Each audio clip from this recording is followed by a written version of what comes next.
Hi, YouTubers. It was a really good day. But you know what always happens to me? Just 2 seconds before I start this video, my phone automatically goes to photo. And I'm looking at it, talking to it, talking to my phone, going, what in the world? And then it's like, click, click. And today, that has been my day. My whole day. So, this morning, I woke up. Everything's fine and dandy. I leave for work and I'm driving along totally, and this is so unlike me, just completely zoning out, like getting from point A to point B quicker than I usually ever do, almost like time lapses, like I have to blink to go, oh my god, I'm here already, like what? And so this morning I have quite a ways to go to work, so it's about 25 minutes, half hour, and I go in pitch dark, as you've seen in a couple of other videos. So I was driving along, and all of a sudden, on the right side of the road, there's lights that I've never seen before. Like, what in the world? It's like a shop, and totally absent-minded in my own head. You're talking about a person that has relied on my memory my whole life. Like, I can look at books and remember page numbers. I can see something once and know how to get through a whole house. I can remember what people wore months ago. It's just, this morning it was just the weirdest thing ever. And I passed the road, because usually, in the morning you're on autopilot. You don't necessarily even have to think. You just hit the road. Because I've been doing this for like 4 months. I've never missed the road till this morning. And I caught myself and I'm like, oh my gosh, I passed this. And I'm laughing. Like, what the hell is going on in this noggin of mine? So all day, it's been like that. I was at my client's house and I'm just totally trying to get him ready to go to therapy. Forgetting his... putting on his boots, then forgetting this, and then forgetting that. I forgot his tablet, because he's 11, and he likes to use his tablet to listen to movies, and I'm like, oh my god, I am so sorry, dude, completely forgot that. Just silly, weird, absent-minded professor stuff, and it's not even like I'm focused on anything else. It's a whole bunch of turkeys are in that person's and that fence. They're not captured turkeys. They're free turkeys. They're wild turkeys just hanging out in that fence. It was pretty. Just absent-minded professor moments all day. And it sort of cracked me up because... So, yesterday I watched Tarot by Janine. Well, she did a show the night before. And I watched it yesterday when I had the day off. I just, I like listening to her sometimes. It's a catch-22. I don't necessarily, it's not that I don't necessarily believe what she's saying is true. That has nothing to do with it. I think of this ascension in sort of a different way, about these things. But she does express it sometimes of how I think. That all it is they feed off our fear. Get rid of your fear. And absolutely, that's all I think it is your ego-based fear. And once you get rid of that, you're free.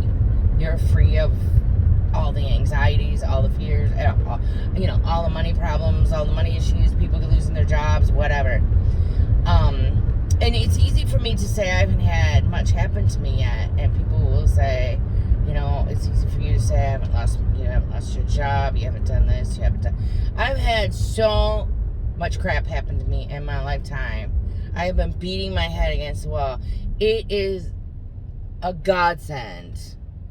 An amen and hallelujah that I don't have shit happening to me. I mean, I just had one of my surrogate sons pass away. I had my cousin pass away on Friday. Dude, I didn't think he was gonna stop. A girl that we grew up, that stayed at my house, that was best friends with my daughter for years, moved to Cali, and she's married and has a couple kids, and she was pregnant with her third kid, is her third child, and went in to have an emergency C-section at 7 months and held the baby for 24 hours and it passed away. So that broke my heart. So terrible things happened to me, don't get me wrong. But what I'm saying is the fear of losing your job, or, I mean, I'm not afraid to lose my job. Yesterday when I made that video a couple days ago, when I was standing up for my rights to have a better shift, to know when I leave work, to, you know, if I'm respectable enough to come into work at a certain time, then they should have respect enough for me to leave. And I didn't get angry, I didn't get mad, I didn't hold it in, because before I would hold it in, not talk to them, become angry and fearful, and then there'd be animosity between them and I eventually, and it would destroy the relationship. I didn't. I called my boss right away, and I was just like, you know, because when they called me and told me and proposed what they wanted to do, I thought, I even asked her, she goes, well, they really want you to stay till 6 o'clock, and I'm like, absolutely not. I do not want some more hours, which I've explained. So, the night shift nurse is going to, it only took a minute, because, they proposed that I stay till 6 o'clock, and from 7 to 6, I don't want to do that every day. That's a lot of fatigue and a lot of wear and tear on your body and your mind. So I ended up talking to my boss, and they called them back, and now I go from work to 8 to 6, which is still a long day, but I only work 4 days a week, and I got a raise. I didn't even ask for a raise. Didn't even enter my mind. But what entered my mind is, if they don't want me here because I don't want to work these crazy hours, these different hours, and they can find someone that can do this better, or more accommodating to them, I'm glad. If that's the way they feel, then I have no problem. She was like, oh no, that never even entered the conversation. They like you. So, before I would have let it fester and then, boil over, and it would have been a mess. But this way, so I watched this Manaya or whatever, healing video, because I gave up a lot of my mental blocks when I realized that the men in my life where I was allowing the men in my life to victimize me, from my husband to my dad to my brother to people, judges, any man in authority, it seemed like, could victimize me, and I would get upset because I wanted to be defensive and things like that. And I don't know why that existed. I have no idea. It could be past life, could be, who knows, something I buried in my own psyche. I really don't even care. I let it go. It's gone. So when she did that the other day, and I watched it, and she did Michael, the Sword of Integrity. OMG, I started to bawl. Just bawl. I was like, hold the Sword of Integrity and cut everything off. Cut all your cords, cut all your ties that have made you earthly, to cut all these karma. Oh my goodness, I cried and cried and cried. It was like a release of holding it was almost like I had integrity, like I kept it so close to me, and I was but something else was holding me down with my integrity. I don't know. I can't explain what the heck happened that day, but it made me sit up straight. I have been, I used to hunch over because it's like a defense mechanism. So I'm like trying to close myself in, and that has the whole thing with victimization. And I've been correcting my hips, like putting my pelvis forward so that my spine sits up straight, holding my shoulders back, smiling at everybody.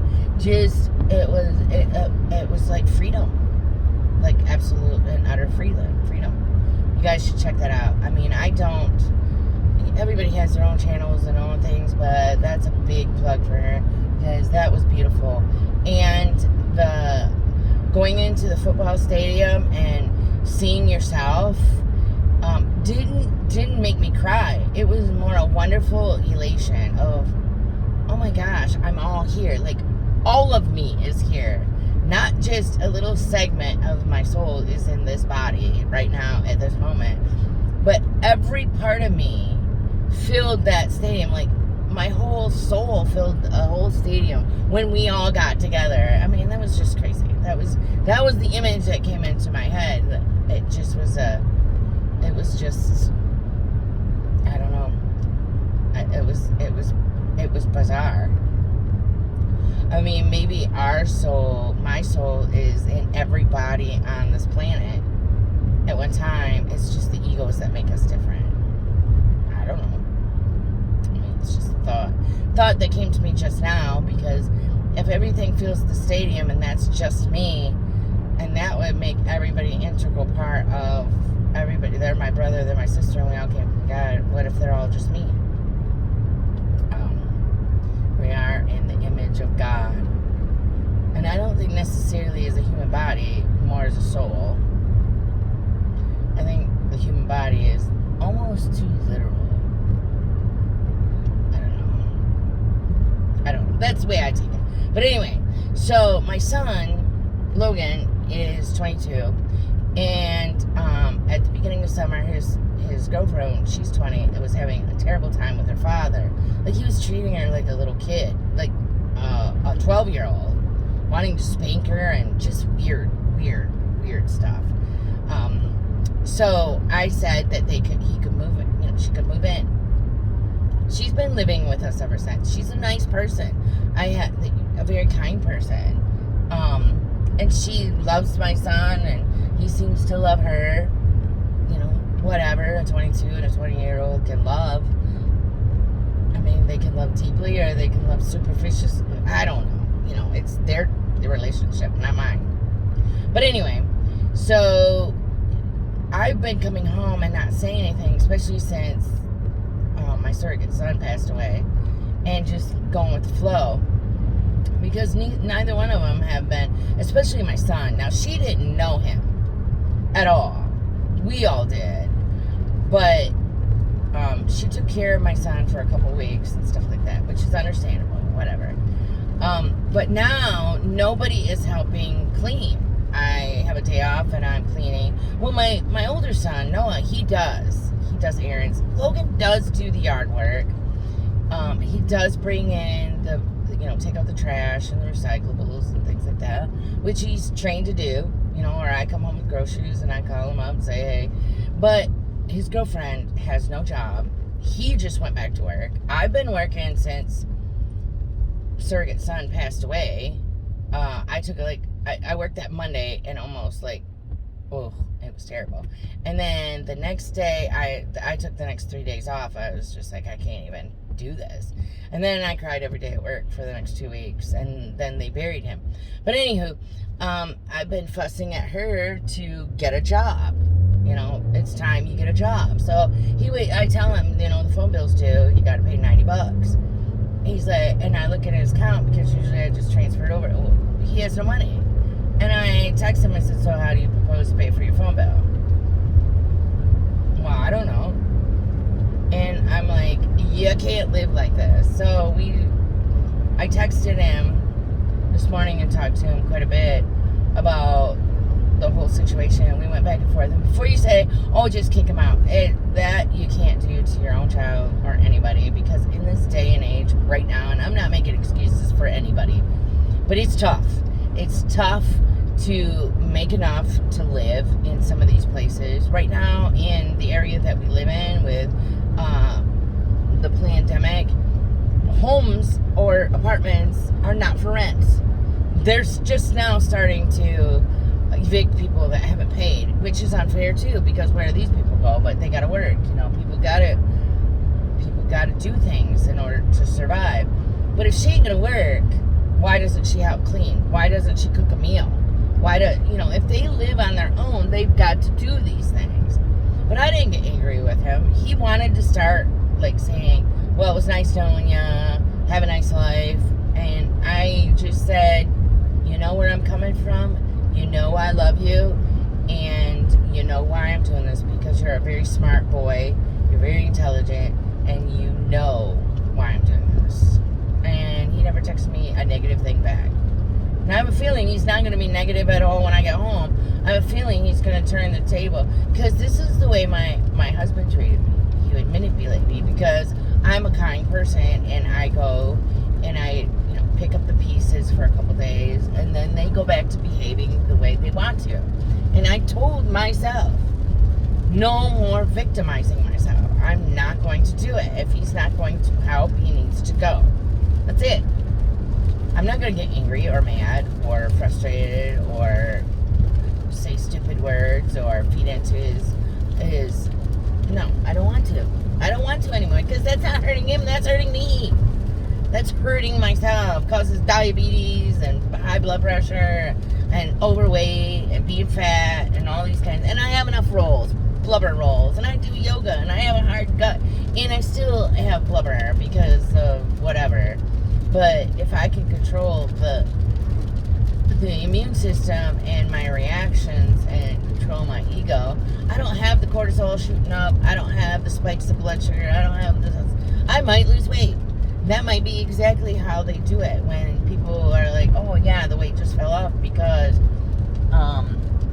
I changed how I was. I changed what I thought. So maybe it will come off that way or not. I don't even care. I don't care. But I was just fascinated. It was fascinating to me how the doors just seemed to open. I have been finding money everywhere. I've never really been worried about money, but money has always been a vice because I've never had money, and when I do get money, it's always taken from me. But now I look at it as it's always been there when I needed it the most. Who cares if I have a bunch of money? It's always what I've needed. It has always fallen into my lap. Look at it that way. I don't need 10 grand to be in my account to make me feel better about myself. No, I don't. I mean, if I had some money, I would probably buy quite a few people groceries. I would probably help a bunch of dogs. But I can do that now. It's just going to take a matter of time of getting into manifesting it and creating it in my own mind. Maybe it doesn't take any money at all to do what I want to do. I don't know. It's just a matter of moving my ego out of the way. You're taught in this lifetime of money, ego, all these things are who make you and make you better. Money. And money is the root of all evil. Not because money is the root of all evil. Of course not. It's our egos that made money the root of all evil. Because when somebody else has money or something that you want, you go out and buy it and then you keep it to yourself. That's not how you live. That's ego. That's ego based. Because if you get rid of that, you might not have 10 grand in your bank. If you have 10 grand in your bank and you give 10 grand away, then you'll get 20 grand or 70 grand because you just gave that all away and you keep doing that. That's what I mean, it took me years to dawn on that, of what that actually means. And it would be nice if it's raining again. I mean, it's so damp out here. It'd be nice if we all did that and could contribute, because it would save people from being stuck in ruts or I don't know. It's just my idea of change, and that's change. I can only change how I react or how I behave or myself. I can only change how I relate to the world. I can only change how I react to what is happening in the world. There's so many things that are happening in this world. A lot of things that are really, really negative. And I don't want to react to it anymore. The universe technically told me, no more TikToks, so yeah. Don't look at the dogs. Because literally they have their own path and their own way and their own people to help. that's what it did. I mean, my purpose isn't fulfilled. I'm still here. When you don't get any more YouTube videos, then you know my purpose is fulfilled. But a lot of people are, there's dark entities, there's devils, demons, aliens, whatever you want to call these beings or non-beings or whatever is out there. I don't know. Because sometimes I think it's just us. I think it's just your ego. Your ego and what it reacts to and how it reacts to everything that's on this planet. I don't know if there's demons. I've seen dark people before I ever decided to claim the victimizing of myself.